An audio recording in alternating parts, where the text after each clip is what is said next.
Okay, rack number 7 on the road to 1,000 break and runs, World 9-ball tour style 9-ball break, 9 on the spot, trying to make the 1 on the side. I made the 1 on the side. I did overdraw the cue ball back down here to where I was breaking from. This rack is from quite some time ago. I have definitely worked on it since then. I'm starting to figure it out a little bit better, but nevertheless, I do have a shot on the 2. My shot on the 2 here, I believe I roll it in with a high right cue ball. That way I can play 1 rail. For the 3, I honestly would like a little bit more right spin on the cue ball to make sure my cue ball bounces off the long rail and gives myself a angle on the 3. But I make this work.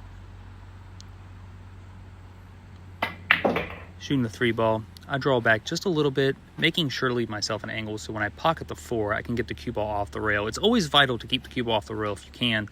That way you can cue the cue ball more accurately and move it around if you need to be. Shot the 4 with the stop shot there, bounced the cue ball out, keeping an angle from the 5 to where my cue ball naturally goes toward the 6. I may have gotten a little bit straight here.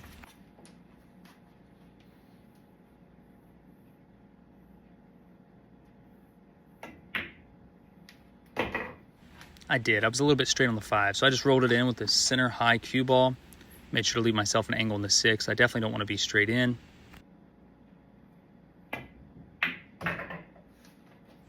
I shot the 6 ball with a high center cue ball, maybe a touch of left. I definitely want to leave myself an outside angle to play the 7 to the 8 position. As you can see, I'm lining up to where I want my cue ball to land nice on the 8, where I can just gently roll down for the 9.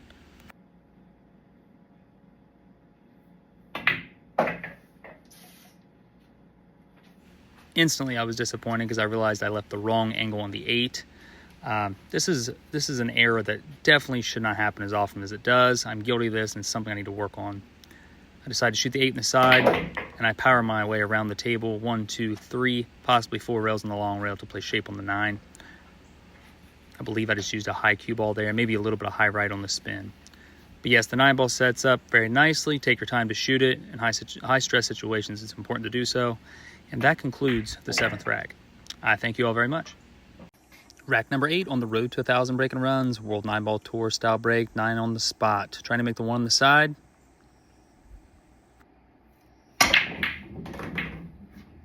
As you can see, I did make the 1 on the side. I do have shape on the 2 ball. You will notice I switch out my cue ball sometimes. I do this because I have a brand new measle ball and I just don't want it to touch the concrete when I break. So sometimes I switch it out. Some may not call this a true break and run, but you can take it as you please. It just protects the cue ball. But here I just rolled the 2 ball in the side pocket, center high cue ball, making sure to keep an angle on the 3. I speed things up for the sake of things here. Shooting the 3, I absolutely want to keep an angle on the 4 ball. So I shoot the 3 with low right, nearly missed the 3. Unfortunately, the angle that I was trying to keep, I got a little straight on the 4. There's a few options here to play from the 4 to the 5. I elected to play the 5 in the side, which is saying something. These side pockets are very, very tight. 2 balls will not fall in the pocket side by side. I do have the option to shoot the 5 ball here in the corner, and honestly, that probably was the higher percentage shot. You'll see me take my good old time shooting this ball on the side because it is much tighter than the camera portrays.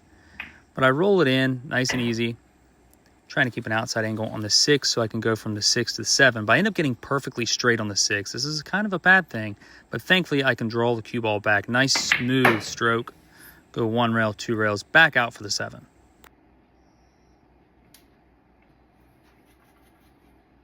Obtaining a natural angle to go from 7 to 8 here was nice and easy. Just float the 7 ball in.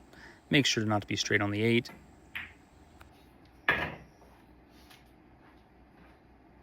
This is another one of those scenarios on how to play shape on the 9 ball. Looks so simple, people mess it up a lot. Table conditions, cloth, how new it is, old, it all plays a variable here. So I have options. I can shoot the 8 and draw straight back out for the 9, but I'm afraid of crossing over the 9.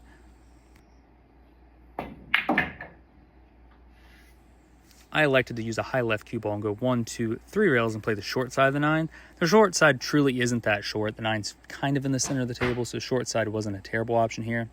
You'll see me start to go down the ball and there's a noise in the background. I actually had something fall in the garage, a tree limb, and it broke my concentration. So just like in the pool room, if something drastic happens, you do not get down. You stand back up, regain yourself, pre-shot routine, and shoot the 9 in. That's a great key lesson from this rack, and I hope everybody takes it from it. But anyway, that concludes the rack, and I appreciate it.